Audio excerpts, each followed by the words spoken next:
탄핵이 만약에 안 되고 윤 대통령이 복귀해가지고 개헌을 하겠다고 했는데 과연 그 개헌이 될까요? 개헌을 할 수밖에 없지 않겠습니까?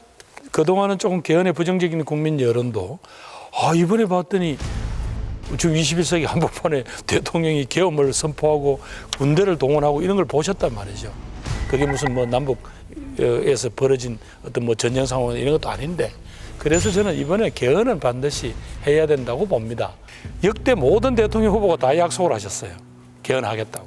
그러니까요. 근데 한 번도 안 됐거든요. 가장 큰 뭐 이유는 우리가 다 잘 알고 있습니다. 권력이 셀 때는 권력을 누리고 싶어서 안 했고, 그다음에 하고 싶을 때 되면 또 다음 권력을 준비하는 사람들의 영향이 때문에 안 됐기 때문에 이번에는 해야 됩니다. 왜? 이렇게 어수선하고 막 혼돈스럽고 내전 상태라고 할 갈라진 대한민국을 자 여기서부터 그럼 새로 우리가 출발하죠 라는 합의는 현재로서는 개헌밖에 없죠. 두 가지 경우로 나눠볼 수 있겠는데 첫 번째는 윤 대통령이 복귀하는 경우. 복귀하는 경우는 윤 대통령도 이미 그걸 공언을 했고 지금 개헌의 방향은 나와 있는 거거든요. 지금 일부에서 나오는 것처럼 자기 임기를 줄여갖고 개헌을 하겠다는 방법이 있을 수 있고, 임기를 줄이지 않더라도 개헌안을 만들어서 내년 지방선거에 확정을 하고, 그리고 실행 시기는 28년에 맞추든 총선에 맞추든 그 다음 지방선거에 맞추든 부칙조항으로 저는 그거를 달 수 있다고 생각해요.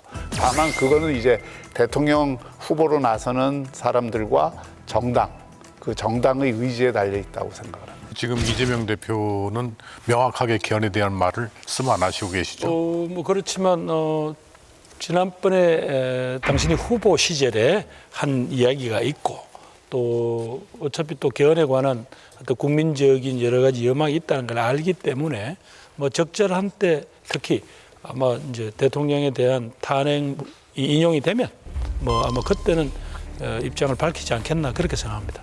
아직도 이재명 대표 지난번에 했던 그 개헌 약속을 믿고 계시는 거네요? 아니 뭐 본인이 지난번에 나는 그렇게 약속한 바 있다라고 하니 이재명 대표는요, 탄핵이 인용이 되든 기각이 되든 개헌 논의에 참여하지 않을 겁니다. 개헌할 생각이 없어요. 두 분이 만나셨을 때 총리님이 강하게 개헌 얘기를 계속 꺼냈는데 이재명 대표가 계속 말을 돌리면서 아니 그렇게 나도 생각은 왜 없겠습니까? 돌린 걸로 들었는데. 나도 생각이 있지만 아까 이야기한 지금은 이 내란 종식에 집중할 때다라고 이야기를 했으니까 뭐 어쨌든 탄핵이 인용된다는 것은 내란 문제가 일단 종식이 되는 거잖아요. 그다음부터 뭐 종식되는 게 아니라고 생각할 겁니다. 왜냐하면 이분은 계속 그 프레임으로 선거를 치르고 싶어 하거든요. 그러니까 탄핵 반대, 개헌 옹호 세력. 그다음에 실제로 그 뒤에 있다.